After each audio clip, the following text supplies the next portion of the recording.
ever journey around the whole of Earth on its polar axis. Lots of people have been around horizontally. No human being by any route had ever been around the 52,000-mile journey through both poles, and that was what she proposed. As a matter of fact, nobody's ever done it again. More people have been on the moon than have ever travelled around Earth's surface on its circumpolar axis.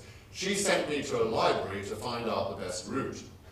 I quickly discovered that down at the bottom there was a white place called Antarctica, which no human had ever crossed from one side to the other. Up at the top, which you can't see on this picture, the Arctic Ocean, 2,500 miles of travel on unstable sea ice flows, which even at -60 in winter are 20% open moving water, so it's not a good area to be. Nobody done that either, so I told my wife, as you would, that it was a very stupid idea. She became quite unpleasant, so I therefore went back to the library. You have got to be first, always, so you won't get sponsorship next time round. But even though we knew that our great rival at that time, the famous American polar man of the time, Walt Pennison, was desperate to be first to reach both poles. Not to go the whole way around, but both poles. So we were in a hurry, but we had no money, nobody knew us about us. So what we did, we and all our volunteers, were given by the SAS group a sponsored rifle range in London, from which we eventually worked for every day, every week for 7 years unpaid in order to mount this, including getting an ice-strengthened ship at £2 million, a ski plane at £2.5 million. We had to persuade people to give us all that. We ended with 1,900 sponsor companies from 18 countries around the world. We ended ready to go. It would have cost £29 million in the early 70s, but we paid nothing. We had no bank account. To get the people, because my wife's plan, if you look at the map, was to go from Greenwich, which is up top there, on the 0 meridian down to the pole, 180 degrees up the other side of the world, over the top of Canada, over the Arctic via the North Pole, back to Greenland and back to Greenwich. That was her plan. And that the land group of 3 would not fly 1 metre of the entire journey. They keep their feet on skis or Land Rovers or whatever, not fly. We go down through Europe and the Sahara, down to Cape Town to collect fuel, down through that white line, which is where the big South Atlantic is, to the 900 miles of floating ice that protects Antarctica. Antarctica itself is far bigger than the whole of China plus the whole of India stuffed together, but with no Tesco's en route, so you have an admin problem. That was what it was all about. If we crossed it, we'd just go up the other side of the world and over the top. Well, to get a land group, I needed 2 other people, so I applied and had 900 applicants to be on the land group. We chose 2 eventually who had no expedition experience. Both had been salesmen. One of them had been a beer salesman in London for 9 years for Whitbread beer. The other one, Charlie Burton, who sadly recently died, had been a butcher in South Africa and then a soldier in the Sussex Regiment. But their characters were correct. You cannot change characters, you can teach skills. The 3 of us eventually got down to Antarctica. The ship was manned by people from 9 different countries. Chief engineer, for instance, from New Zealand, who had given up his job with P&O for 3 years unpaid in order to be with us for that journey. They dropped us off, the land group, in Antarctica, where the 0 meridian hits the coast there, no particular place. They then, unloading is difficult because you have to edge load, a lot of stuff, of course, for a year out there, and it can break up if the wind changes, which sometimes it does. When the ship said goodbye, we knew we would not see them for 18 months. They would wait on the far side of the world at the Pacific coastline in case we became the first humans to cross the entire continent and came out the other side. We went up, that's the land group, for 400 miles to the edge of human exploration, which you can see just to the left of that building, that rock on the horizon. From that point, no map in the world knew what lay south for 900 miles to the South Pole. Nobody knew how high above sea level or how huge the crevasse fields would be. And we sat for the 8 months of darkness in paper houses, light enough to be dropped by parachute from a small ski plane. Remember, we weren't flying, but we did use parachutes ahead of us.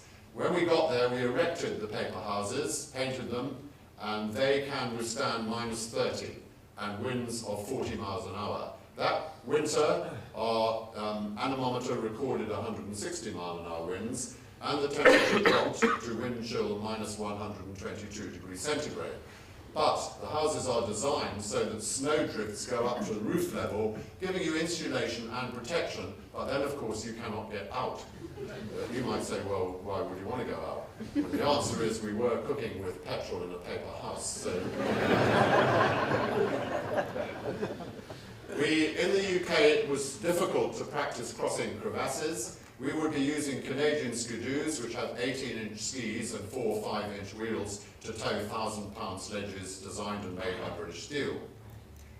8 months after we started living through the dark and the blizzards, eventually the sun came back and the thermometer rose to -68 centigrade, at which point it is possible to travel.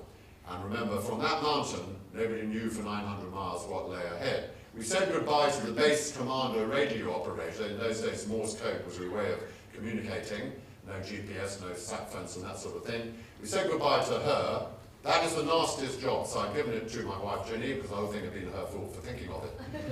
Unfortunately, she was a small person and could not roll 45-gallon drums around and other things like that. So a man had to be working and living with my wife for 3 years. So I did not want somebody who was physically attractive in that position. But luckily we found a Yorkshireman for that particular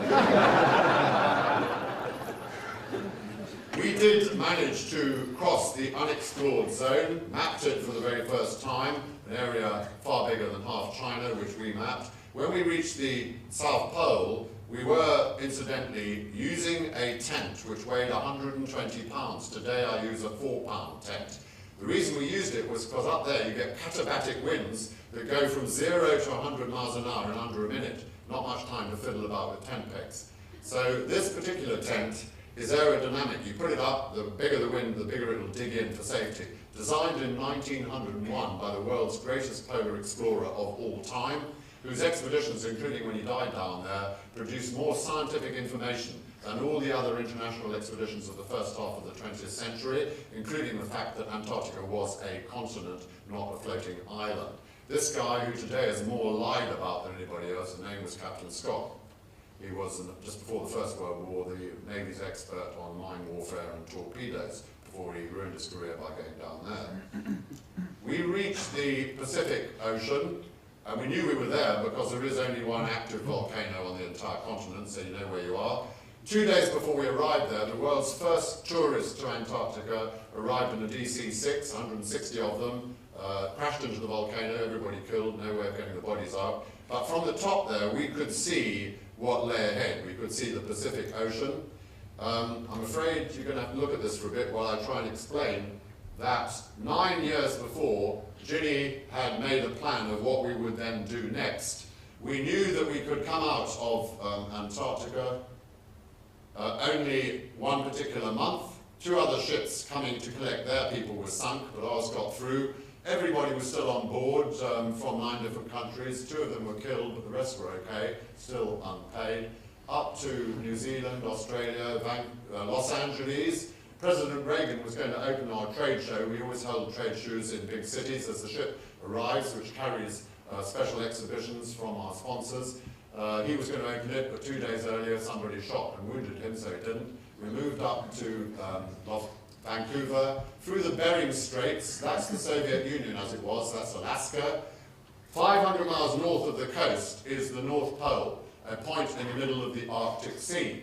So up there, that's the Arctic Sea. You might think our ship, because that is the Greenwich Meridian, 180, could just go into the sea. If it did, it would sink, because you have 3 million ton flows moving at an average of 3 miles an hour, and when 2 of them come together, they send 30-foot blocks of ice in the air and crush ships that aren't nuclear icebreakers. So when she made the plan, she decided the ship would drop the land group in 12-foot rubber boats off at that red line, the mouth of the Yukon River, which we knew, planning 9 years in advance, would be ice-free in the 3rd week of June. So that's when we had to get there, whatever year it was. We would then go 1,100 miles in the boats up the Yukon, turn north on the Mackenzie River, and go 800 miles to the Northwest Passage above the Canadian coast and below the uninhabited Eskimo islands, the archipelago. We would then go 2,500 miles. We would switch from rubber boats to a 15-foot fiberglass open boat to go all the way through to there, where we would turn north, and if the sea had not by then frozen, get right up to the most northerly island in the world, where we would spend 7 months of total darkness before trying to do the difficult bit over the top. That was her plan, and she gave us 2 months to get from the mouth of the Yukon up to the most northerly island in the world. When we got there, we discovered only 3 expeditions had been through the passage bit and had taken an average of 3 years to get through. I'm not trying to make some nasty comment on female planning, but they do need to be watched. We had no problem on the Yukon, except that now there were only 2 of us, because Ollie, the beer salesman, had dropped out. After 9 years unpaid on this project, he'd been threatened with divorce if he didn't leave, so he did.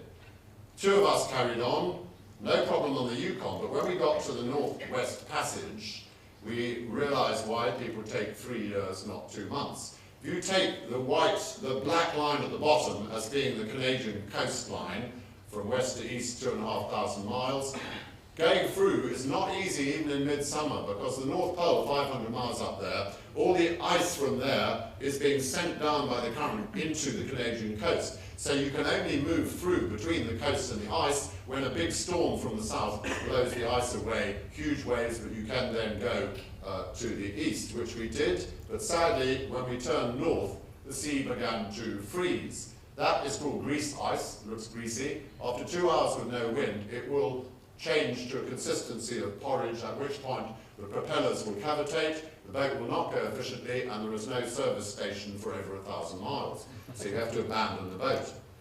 8 years later, that sea there unfroze. We were very lucky to get through that far when we did, and that's when we got the boat out 8 years later. We only knew that a long time later. But at that point, we had to do a spot of unscheduled skiing over 400 miles of this stuff, which was a problem. And we abandoned the boat at that point. The other guy, Charlie Burton, in the boat, had got fungus under one of his feet because of the seawater, and then it had fallen off, so he had no skin under the soles of one of his feet to ski for 400 miles. To begin with, he broke his skis on the second day, which irritated me, which I told him. Which was pretty stupid, because mine broke shortly after. We switched to snowshoes. That's him over on the left-hand side. Charlie, his language got bad because of the discomfort of one of his feet. He then developed hemorrhoids, and it got worse. He then developed, he fell over and cracked his head on a rock, and his eyes filled up with blood, and he started to whinge.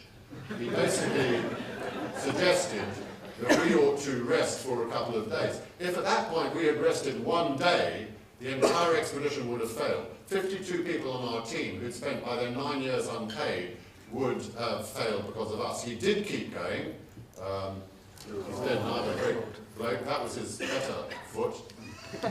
We then eventually got up to the edge of the world where there were these 2 huts abandoned by Canadian scientists a quarter of a century before. 3 months earlier, Ginny in a ski plane had arrived there, dug all the ice out of the huts, and we lived there for 7 months. And then 1 month before the sun came back at that latitude, Charlie and I said goodbye to Ginny and set out into the blackness, and the first month the sun was not up, to try and head our way towards the pole. About a week after we left, Ginny looked out of the sleeping hut at the stores hut, where all our